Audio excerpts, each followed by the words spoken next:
party people in the place to be. What's going on? It's me. We are coming to you live in the living color if you wheel on the heels of an amazing year. I got my bandolero here with me. I got the Simply Watermelon here with me.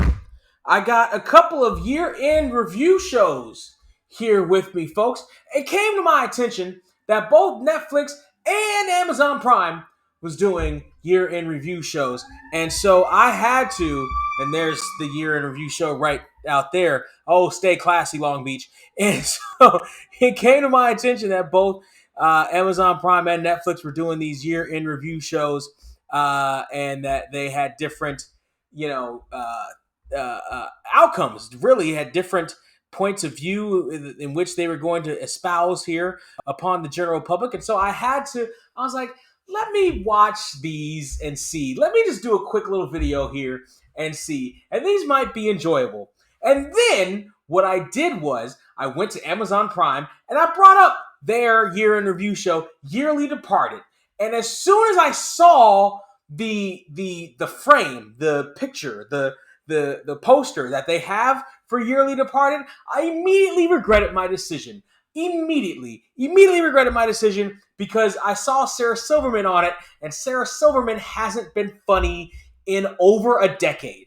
Sarah Silverman hasn't been funny since she started talking politics and revealed she had no fucking idea what the fuck she was talking about. And she was dead center. And Tiffany Haddish was there too, bald Tiffany Haddish. So this was filmed more recently. And Tiffany Haddish has her moments. She's very funny in doses, and a couple of her specials had their moments of funny. It was about iffy on the funny, but I imagine that they would be headlining. And then there were a whole bunch of people that I didn't recognize. And I also realized that it was an all women sitting there, and I was like, oh, that's gonna be a thing, isn't it? They did that on purpose, didn't they? That wasn't just let me come up with the 10 funniest or however many funniest comedians, and they all just happen to be women. No, it was a statement. They decided they were gonna make a statement with this, didn't they? And then it cuts on, and the first thing I realized is I immediately regret all of my life decisions,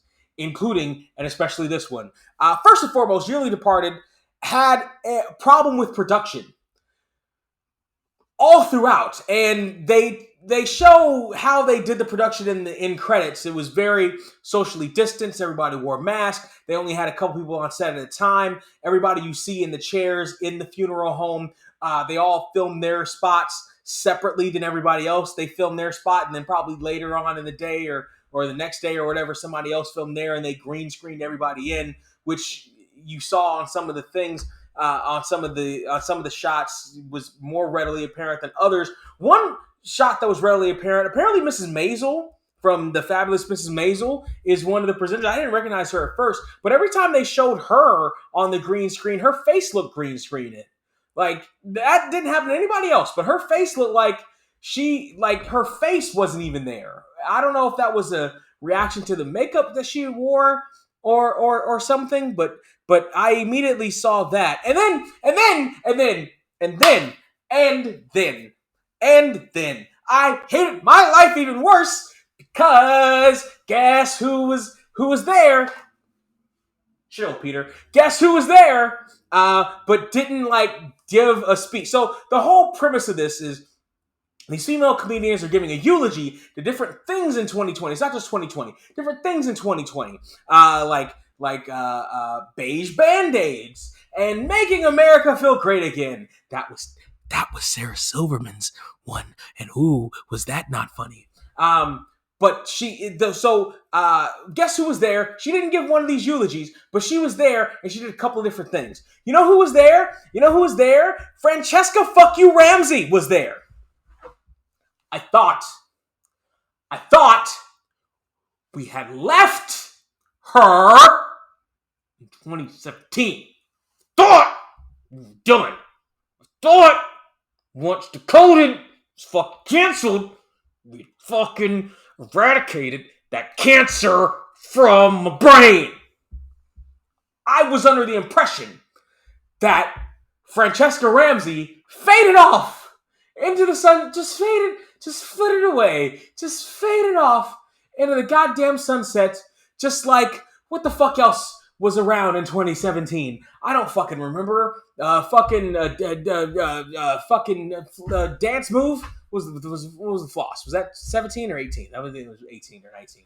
Where the fuck was 17? Whatever the fuck 17 was, whatever the fuck the trend of 17 was, I thought Francesca Ramsey had gone. But no, she was here. And you know why she was here? Because she was a writer on this abortion of a goddamn train wreck of an abortion of a goddamn comedy special.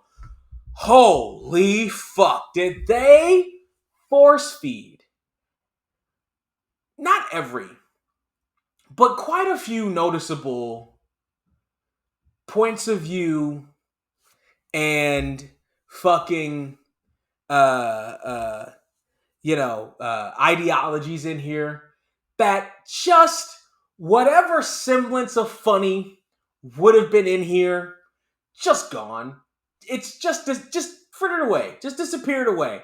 And I would like to lay this all on Francesca Ramsey's plate because, as we all know, Francesca Ramsey has never a day in her godforsaken life been funny at all. I'd like to lay this on her plate, but there are other people there too that were also not as funny.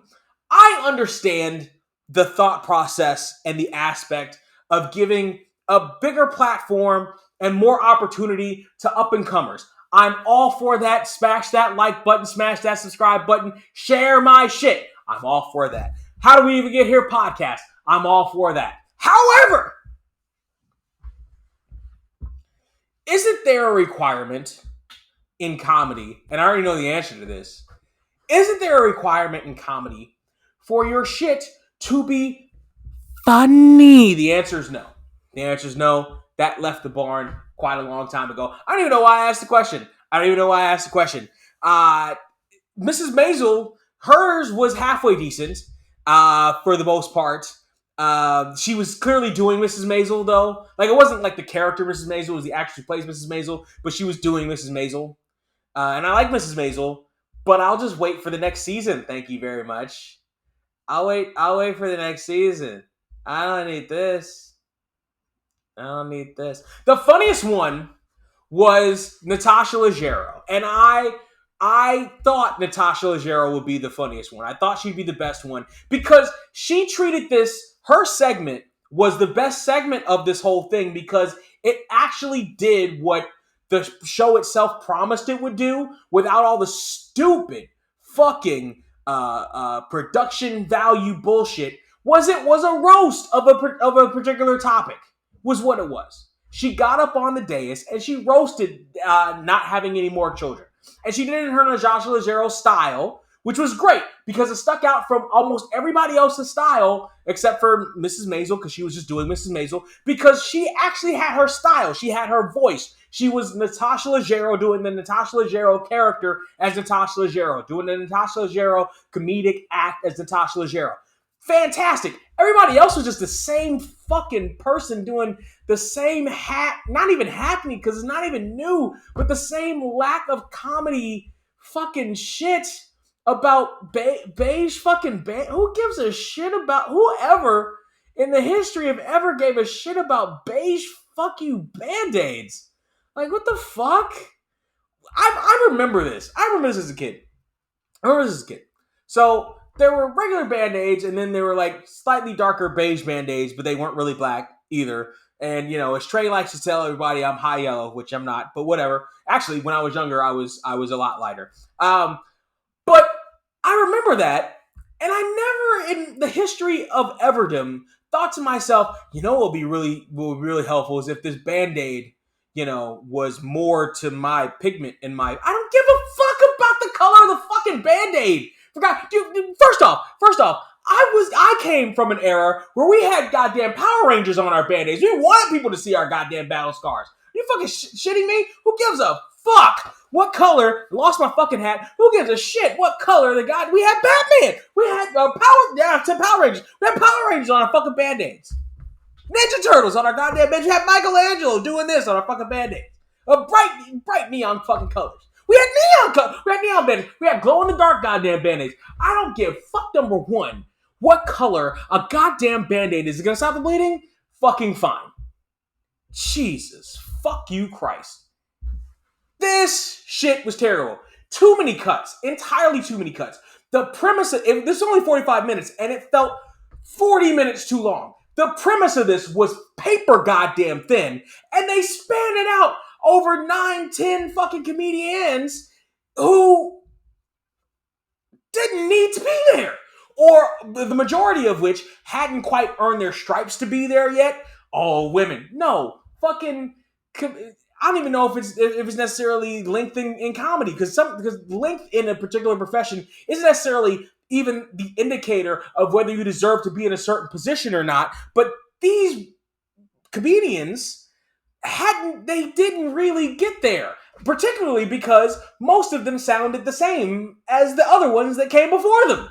There was no real voice. The couple of voices that were there were Natasha Leggero, like I said, Mrs. Maisel, because she was doing a character, and Sarah Silverman, because she was still doing the Sarah Silverman character from 2004 that America fell in love with, because it actually seemed like it had some wit and was actually sharp at the time, and she's aged fucking 15 years since then, and her fucking shtick has not gotten any better because her knowledge of anything has diminished since then. She fucking doesn't know what the fuck she's talking about and lasers in on talking about politics when she clearly has no fucking clue what the fuck she's talking about.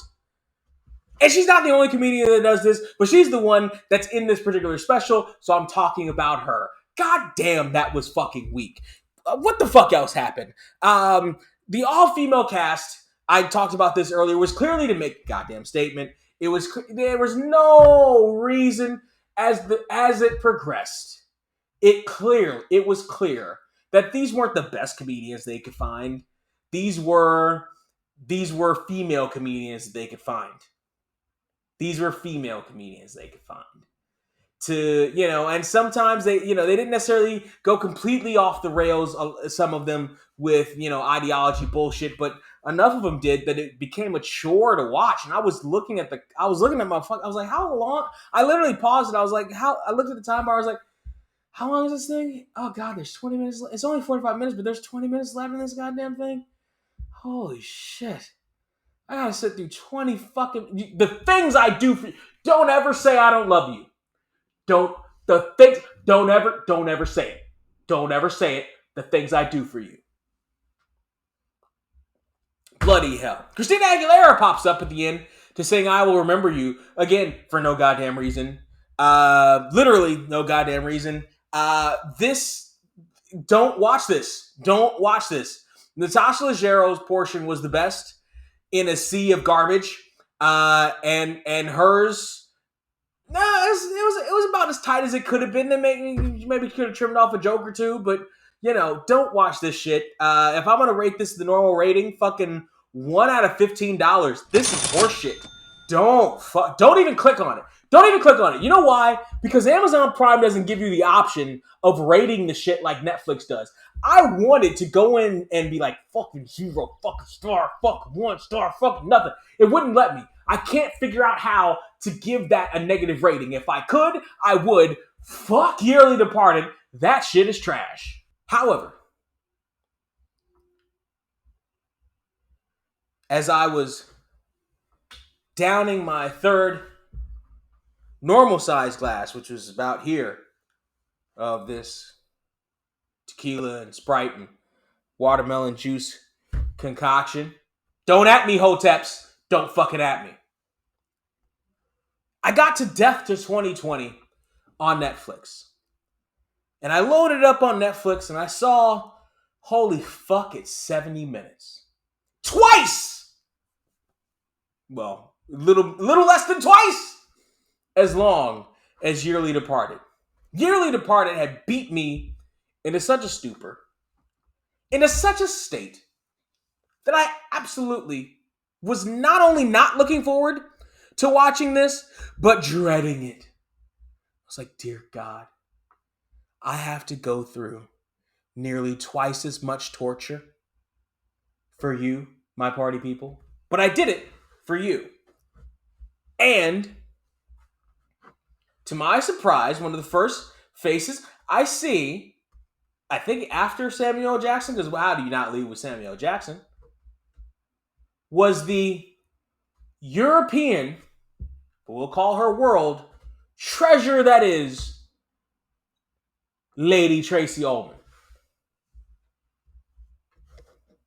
This is a documentary style thing, and I'm watching this, and I don't even notice that we also get, as one of the talking heads in this documentary style bit,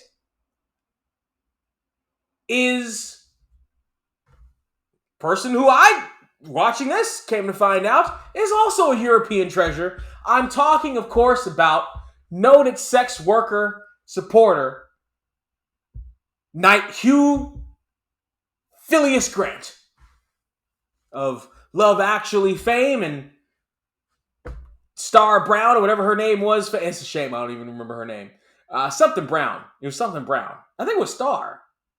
I can't remember. Anyway, yes, the man who helped, unfortunately, skyrocket Jay Leno to late night kingdom was in this, and he's a delight. He's a delight. Now, here's how you know what I really think about this. Because aside from Samuel Jackson, the treasure that is Tracey Ullman, everybody, it's time to go. Yeah, I'm that old. Stand on guard, getting ready for the... I'm that old.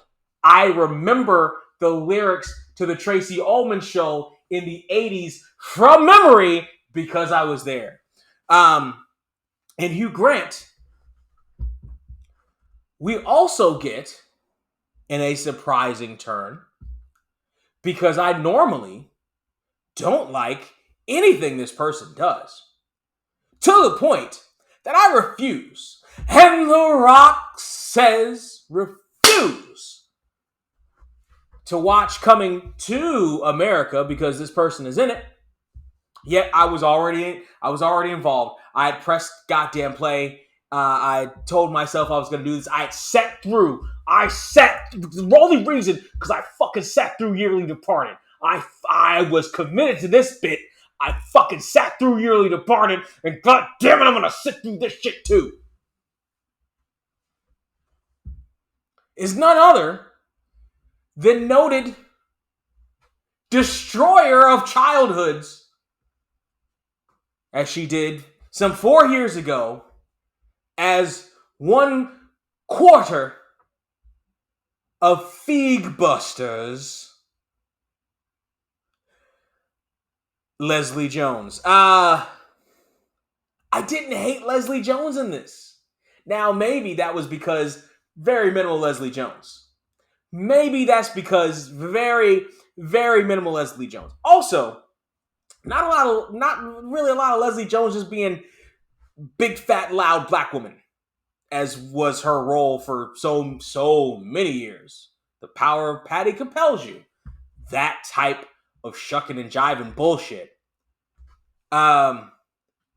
She was fine in this. She was like a normal fucking person in this. For once, she was like a normal goddamn person. A funny normal goddamn person in a funny situation, but for once, she was like a normal goddamn person on the screen.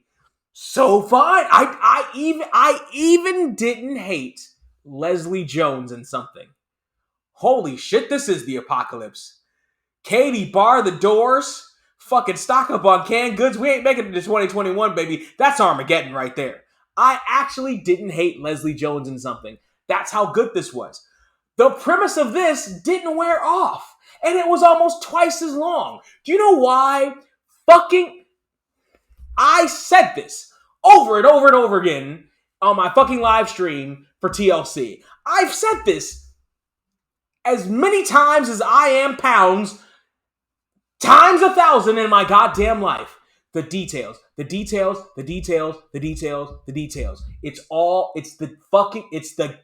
the fucking details. This documentary, first off, mockumentary, First off, it was already way funnier 5 minutes in. Just immediately 5 minutes in. The details made it look more like a professional thing than whatever the fuck that was on Amazon Prime. Thank God I'm not paying for Amazon Prime. That shit comes through my fucking phone. But God, I'm fucking amazing it was Netflix quality. Baby, it's Netflix. Boom. Yeah, them, baby. That's the Netflix quality shit. But really, the Netflix quality shit through all the things. The visual effects, the timing of the visual effects were really good. The little details. There was one thing with people being completely flabbergasted in the corner, just said reconstruction. That with a little bit of humor. You know, the narrator says something about a rose garden that I never promised you. Like the little things, the little Bobby Heenan style details, the little things that if you blink, you miss it. If you're not paying attention, it'll catch you. You're like, what did he really do? Yes. All that was throughout this entire 70-minute production. It was good. It was actually good. You saw where the money went. It wasn't just in getting the names. It was in everything that was involved in it. You saw I gotta tip my hat to the fucking research team to put everything together. The way it was put together was so much better and so much more professional than whatever the fuck that shit was over on Prime. Holy shit! It was even more skewering than the other one. It was more even-handed in the skewering. It wasn't just orange man bad, ha ha ha, women. No! It was even-handed. Yes, orange man bad. So's old hair sniffy man. Isn't the whole world on fucking fire? Yes!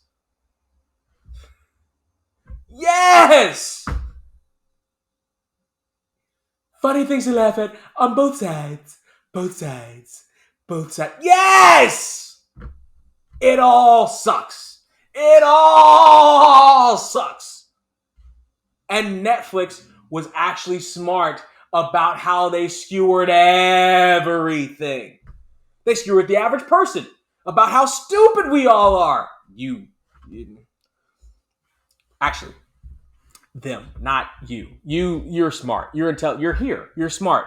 But most of the other average people, the fucking PewDiePie watchers, all those horse shit motherfuckers, them. How stupid they are. You're smart. Smash that like button. You're smart. Love you. Yeah. And like I mentioned before, Hugh Grant is phenomenal in this. Phenomenal. The only Hugh Grant thing I ever remember watching is About a Boy. And I remember liking About a Boy, but I remember only watching it once. I've never seen anything else Hugh Grant has ever been in. Ever. But I really enjoyed him in this. I fucking who knew? I didn't. But who knew? Hugh Grant. Fucking a great comedic timing. Tracey Ullman as the Queen. Holy shit, she's fantastic. There's little asides before you cut. She puts little digs in at Meghan and the princes and all this other shit. She's fucking fantastic. Of course she is. She's Tracey goddamn. Everybody, it's time to go. Do you like The Simpsons? Before they became The Simpsons, then you like Tracey Ullman because it was on her show. Amazing. Samuel L. Jackson wasn't just Samuel L. Jackson. He was just up there saying motherfuckers all motherfucking time. He was being cool, Sam L. Jackson, but not Sam L. Jackson. They were all playing different characters like Pyrex, Test Tube, whatever the fuck his name is. Lisa Kudrow was there. She played a Trump operative or whatever, but funny. Actually fun. Here's the thing. So I've thought this many times, and I've even said this on the podcast, the How Do We Even Get Here podcast, which is available on all streaming platforms. Just search How Do We Even Get Here or go to tinyurl.com/getHereTube. That the problem with comedy over the last couple years is the lack of funny in comedy, the lack of things that actually make you laugh. Like this whole cottage industry of just, we all hate Trump. Okay, but where's the funny? Sure, fucking 15, 16 years ago, we all hated W too. But there was funny in it, right? We all hated W, but That's My Bush was funny because of the stupid situations that they had that particular version of President Bush of W in. right? Like you can do both. You can you can be smart and funny at the same time, as opposed to saying he sucks. Like, okay, but where's the funny?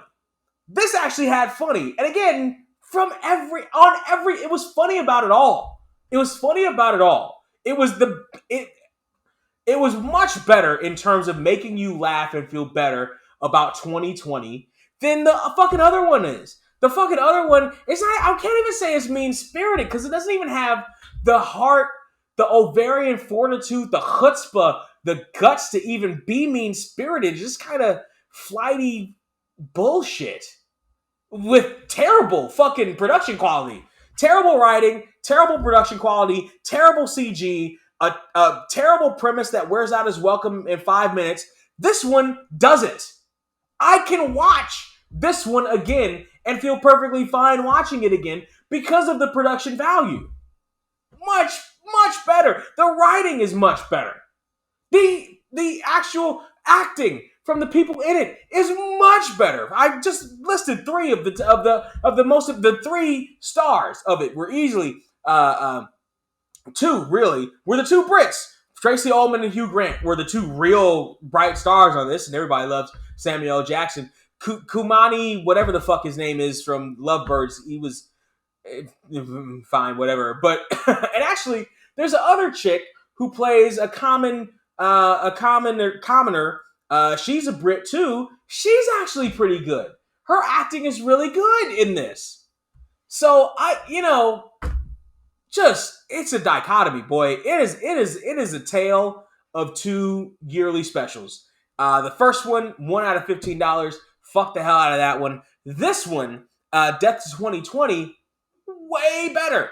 It's got almost 5 stars on Netflix as I'm seeing it right now. I don't know if I'd give it completely 5 stars, but I would feel comfortable giving it if they had a half-star system. I wish they'd have half-star system, but I don't feel completely out of place thinking about giving it 4 stars. Honestly, out of $15 though, which is how we do things here at 2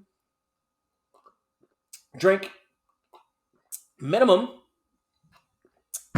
I think Death to 2020, and maybe I'm skewered. I'm going to try. Listen, I got to try to be objective about this. I got to try not to skewer this completely off of Dearly Departed, which was a goddamn train wreck. Not even a train wreck, because train wrecks are entertaining. It was just bad. It was just lame, fucking bad garbage. And goddamn it, Amazon Prime, there's a reason Francesca Ramsey there's a reason she goddamn disappeared. Take her off your writing staff for fucking everything. Anyway, Death to 2020. I gotta say, Death to 2020 has out of $15. It's weird because it's not a movie. It's not a movie. But it's almost movie length. I would feel okay giving Death to 2020.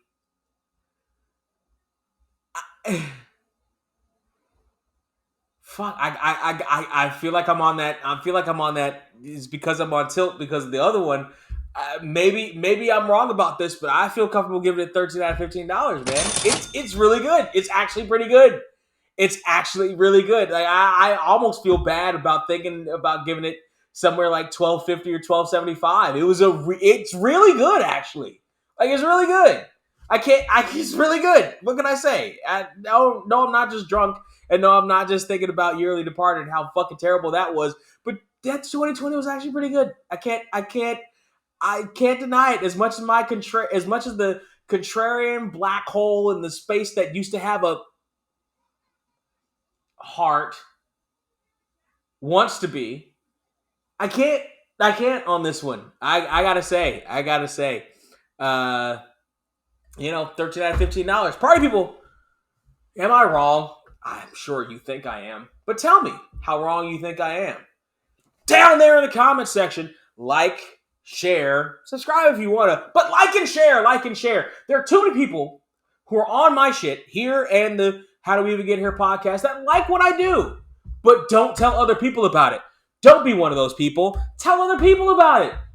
What the fuck are you doing? You're sitting at home. What the fuck are you doing? Fucking tell other people about it. Or you're on your phone, fine. Click the little share thing. Do it right now. The video still play. Do the little share thing and share it on your fucking Tweety thing. Or share it on your fucking Discord thing. Or share it on your fucking whatever the fuck thing. Facebook. You're still on Facebook? Share it on the fucking... You're probably... If you're old enough to drink, you're probably on Facebook. Fucking do the fucking... Do it. What's it costing you? Nothing? Free 99? Fantastic. Not even 99. Just the free? Fucking go ahead and share that shit. What the fuck? I'm a small business coming into the 2021 season. Goddamn, just fucking share the shit already. Jesus. Anyway, like and share. I am going to get ready to go and watch me some Ghostbusters 2, which is my favorite New Year's movie. Go ahead and at me. Ghostbusters 2 is a goddamn New Year's movie. Think it's not? Watch it and see what... Do you think I'm lying? I've got the... Look, it's... In the box. Hogan. Heat him up. It's Hogan. Make him hard. Ready. I got the... Don't make me bust out Neutrino. Don't make me bust out the wand. Don't make me bust out Wanda. You don't want me to do it. Party people... Here's what I need you to do, though. Before you watch your copy of Ghostbusters 2, go to tinyurl.com/gethere2. This week, as I'm recording this and as it goes up on the YouTube channel, Trey, my co-host, is taking over the hosting duties of How Do We Even Get Here podcast. I took over Christmas Eve. He's taking over New Year's Eve. And it's going to drop, it's supposed to, New Year's Eve. So go there and, figure out, what, and go watch it. Just support it. I would love ya, talk shit about Trey. It is my life goal to see him fail at living. However, he saved me on Christmas Day like a goddamn Black Hancock. Yeah, I know, but it was played by Will Smith. Nobody... Anyway. Fucking saved me. So now, I am forced to treat him like a friend. Like a friend.